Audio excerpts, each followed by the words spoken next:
Welcome all to Monica's Foundation classes. I hope you all are doing well. So आज हम देखेंगे कि antibiotics की डिस्कवरी की शुरुआत कैसे हुई। अब दो साइंटिस्ट थे जिनका नेम था रुडोल्फ एमरिच एंड ऑस्कर लो। अब ये दो साइंटिस्ट थे तो इन्होंने क्या किया कि एक पर्सन था, ठीक है, उसको वोंड हुआ था और उस वोंड के अंदर बैक्टीरियल इन्फेक्शन हुई थी उस पर्सन को। अब इस पर्सन की उन्होंने क्या किया, बैंडेजेस ली। अब इस बैंडेजेस के ऊपर जो आप ग्रीन ग्रीन देख रहे हो, मतलब उस पर्सन की पस है या जो भी बैक्टीरिया है वो इसके ऊपर लगे हुए हैं। अब इन्होंने इसकी बैंडेजेस को एक सॉल्यूशन में डिप किया और इस सॉल्यूशन से उन्होंने क्या बनाया, एक सूप। और इस सूप को उन्होंने दिया किसी और पेशेंट को, जिसकी वजह से उन्होंने ऑब्जर्व किया कि ये वाला पेशेंट बिल्कुल ठीक हो गया, हेल्दी कंडीशन में रहा। तो अब इन्होंने क्या किया, इन्होंने की डिस्कवरी की कि अगर हम एक बैक्टीरिया को दूसरे बैक्टीरिया के अगेंस्ट ला के रख दें तो एक बैक्टीरिया के अंदर कैपेबिलिटी है कि वो दूसरे तरह के बैक्टीरिया को मार सके। अब ये कैसे कर सकता है, ये वाला बैक्टीरिया या फिर तो डायरेक्टली इसको मार सकता है, ठीक है, या फिर दूसरा क्या कर सकता है, इसके आसपास के इन्वायरमेंट कंडीशन को ऐसा मॉडिफाई या चेंज कर सकता है कि ये वाला बैक्टीरिया सर्वाइव ही ना कर पाए इसके साथ। क्योंकि हर कोई चाहता है कि एक पर्टिकुलर एरिया में उसी का ही राज हो, है ना। तो वो चाहता है कि मेरी ही पॉपुलेशन आगे बढ़ती रहे। कोई क्यों और चाहेगा कि मेरे अलावा कोई और ऐसा आके, कोई और पॉपुलेशन आके हमारे साथ ही आके रहे। तो इसीलिए कुछ कुछ बैक्टीरिया में ऐसी कैपेबिलिटी होती है कि वो दूसरे तरह के बैक्टीरिया को मार सकता है। इस थ्योरी की वजह से उन्होंने बड़ी सारे डिजीज़ का क्योर निकाला।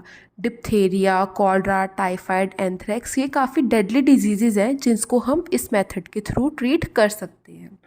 अब एक दूसरे साइंटिस्ट थे जिनका नेम था आर्नोल्डो कैंटेनी। अब इन्होंने क्या देखा कि जो किसी पेशेंट को अगर टीबी होता है, टीबी क्या होता है, एक लंग की इन्फेक्शन होती है कि लंग के अंदर जाके बैक्टीरिया डिवाइड करता रहता है, जिसकी वजह से हमें क्या हो जाता है, टीबी।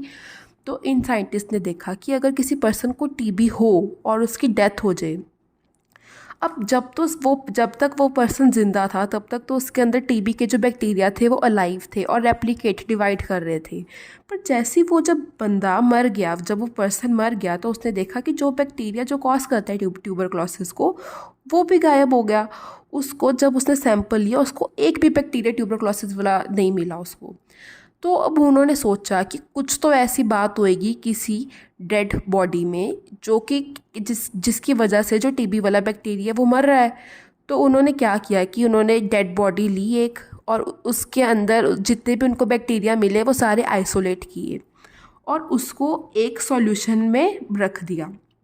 और उस सॉल्यूशन को गर्म करके उन्होंने, अगर किसी पर्सन को टीबी था, उसको बोला कि आप इसके फ्यूम्स को अपने अंदर इंजेस्ट करो थ्रू फ्यूम्स लो। तो उन्होंने क्या देखा कि इस मेथड के थ्रू जो जिन जिन पेशेंट्स को टीबी था वो टोटली उनका क्योर हो सका। तो अब यही वाली मेथडोलॉजी काम की कि एक तरह के बैक्टीरिया दूसरे तरह के बैक्टीरिया को मारने की कैपेबिलिटी रखते हैं। तो अब हमें पता है कि टीबी इतनी डेडली डिजीज़ है जो कि इजीली स्प्रेड हो सकती है through person to person, through coughing, ठीक है। तो इस डेडली डिजीज़ का उन्होंने क्योर निकाला। और इस केस में बहुत इम्पॉर्टेंट है कि एक तरह के बैक्टीरिया ही एक तरह का बैक्टीरिया नहीं मार सकता, वो डिफरेंट डिफरेंट तरह का बैक्टीरिया मार सकते हैं। जैसे कि सपोज़ हमने इस पेशेंट से बैंडेजेस ली थी ना, पर इसको हमने जब दिया तो दूसरे पेशेंट को दिया उसका बैक्टीरिया। पर अगर हम सपोज़ इसी पेशेंट का बैक्टीरिया लेके इसी पेशेंट को दे देते, क्योंकि बैक्टीरिया तो सेम है ना, इस केस में तो बैक्टीरिया डिफरेंट था, डेड बॉडी का डिफरेंट बैक्टीरिया था, लाइफ का डिफरेंट बैक्टीरिया था। पर इस केस में सेम बैक्टीरिया हो गया, एक ही तरह का बैक्टीरिया। अगर इसी को ही हम सूप दे देंगे बना के, तो उसको तो कॉलोनाइज करने का और चांस मिल गया, पॉपुलेशन बढ़ी जाएगी उनकी। तो हम कभी भी सेम तरह का बैक्टीरिया अपने ऊपर ही नहीं एक्ट कर सकता, वो एक बैक्टीरिया दूसरे के ऊपर ही एक्ट करता है। अब जैसे कि हमें पता है तो ज़्यादातर एंटीबायोटिक्स होती हैं वो काम करती हैं अगेंस्ट बैक्टीरिया, पर कुछ एंटीबायोटिक्स काम कर सकती है अगेंस्ट फंगस या फिर मोल्ड। जैसे कि एक एग्जांपल है निस्टेटिन, ये एक एंटीबायोटिक है जो कि एक्ट कर सकती है अगेंस्ट फंगस। अब एक और एग्जांपल है इसका कि अगर कोई पेंटिंग है, अगर हमने उसको मॉइस्ट कंडीशन में रखा हुआ है तो उसके ऊपर फंगस की ग्रोथ हो रही है सपोज, ठीक है।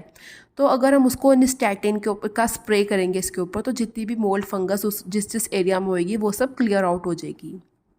अब एक एंटीबायोटिक का एक और यूज़ है। कुछ साइंटिस्ट ने देखा कि अगर हम काउस को, कैटल को, अगर उनके फीड खाने के साथ अगर हल्की सी एंटीबायोटिक मिक्स करके उनको दे दें, तो उन्होंने देखा कि जिन जिन काउस को हम एंटीबायोटिक वाला फूड दे रहे हैं वो ज़्यादा हेल्दी हो रही हैं। वो हेल्दी हो रही है और ग्रो लार्ज, मतलब उनका साइज़ बढ़ रहा है। अब क्योंकि वो उनका साइज़ बढ़ रहा है तो उनका हमें उनसे मीट ज़्यादा मिल सकता है, उनकी मिल्क क्वालिटी ज़्यादा अच्छी होएगी। अब इन शॉर्ट एक जो भी काउस को जो भी ग्रो कर रहा है उसको फ़ायदा होएगा, मॉनेटरी गेन होएगा। सो ये बात सिर्फ काउस के लिए वैलिड नहीं है, कुछ फिशेस, हैंस, काउस, पोल्ट्री सब पे एक्ट करती है ये बात। अब एक हमने देखा कि जो अभी हमने बात की ना ट्यूबरक्लोसिस की, इसके अगेंस्ट एक्ट क्या करता है? स्ट्रेप्टोमाइसिन। स्ट्रेप्टोमाइसिन एक तरह का एंटीबायोटिक है, तो वो एक्ट करता है अगेंस्ट टीबी। अब इसके कुछ हार्मफुल इफ़ेक्ट्स भी हैं। अगर हम फिश टैंक के अंदर ज़्यादातर एल्गी ग्रोथ होती है, ये देखो इस केस में हम देख सकते हैं कि जो फिश टैंक है इसके अंदर जितनी भी ग्रीनरी है ये सारी एल्गी है, काई है। अब ये जो काई होती है ये बेनिफिशियल होती है फ़िश के लिए। कैसे? कि जो फ़िश है वो उस काई के ऊपर फीड कर सकती है, और वो जो काई है ये इस वाटर को एक तरह से फ़िल्टर करती रहती है, तो ये पानी साफ़ रहता है। पर ये जो एंटीबायोटिक है इसका कुछ हार्मफुल इफ़ेक्ट है। ये क्या करती है, जो भी एल्गी होती है फ़िश टैंक में उसको किल कर देती है। सो कुछ कुछ वे में हार्मफुल है, और कई बार कुछ पेशेंट्स को भी इतनी नहीं सूट करती। तो इसीलिए डिस्कवरी हुई थी एक एंटीबायोटिक की, एमॉक्सीसिलिन।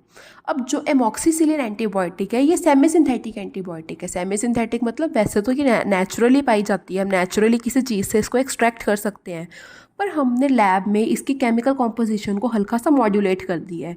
इसलिए मॉड्यूलेट किया ताकि इसका कोई भी ह्यूमन बॉडी के ऊपर साइड इफ़ेक्ट अगर हो पहले तो वो कम हो जाए, या फिर ना ही हो, हम जो चाहते हैं। अब हमने जैसे पीछे देखा है जो एंटीबायोटिक्स हैं वो ज़्यादातर तो वैसे मेनली तो बनी है बैक्टीरिया के ऊपर एक्ट करती है, पर कुछ फंगस के ऊपर भी एक्ट कर सकती है। पर कोई भी एंटीबायोटिक कोई भी वायरल इन्फेक्शन, वायरस के ऊपर एक्ट नहीं कर सकती।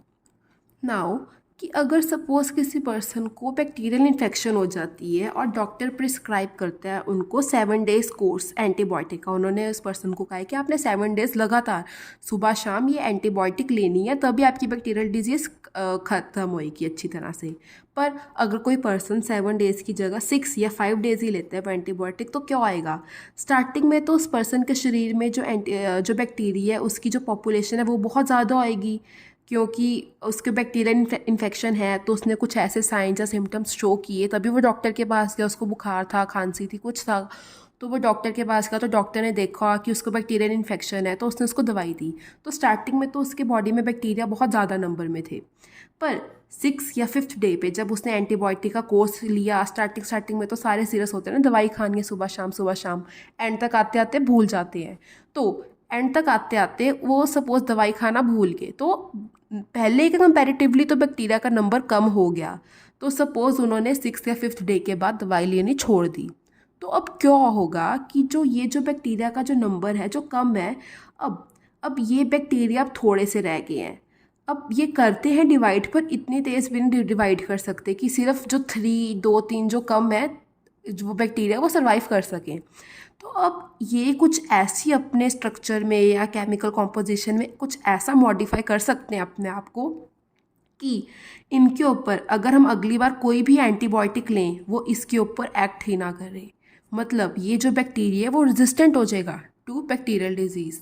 तभी आपने सुना होगा कि आजकल बहुत सारे जो बैक्टीरिया हैं वो अपने आप को एंटीबायोटिक्स के अगेंस्ट एक्ट ही नहीं कर पाती हैं, एंटीबायोटिक्स उन बैक्टीरिया के ऊपर, क्योंकि अगर बैक्टीरिया उस एंटीबायोटिक वाले केमिकल इन्वायरमेंट में ज़्यादा रहा उस वैसे से इन्वायरमेंट में, तो वो किसी तरह अपने आप को ढाल लेगा उस इन्वायरमेंट में।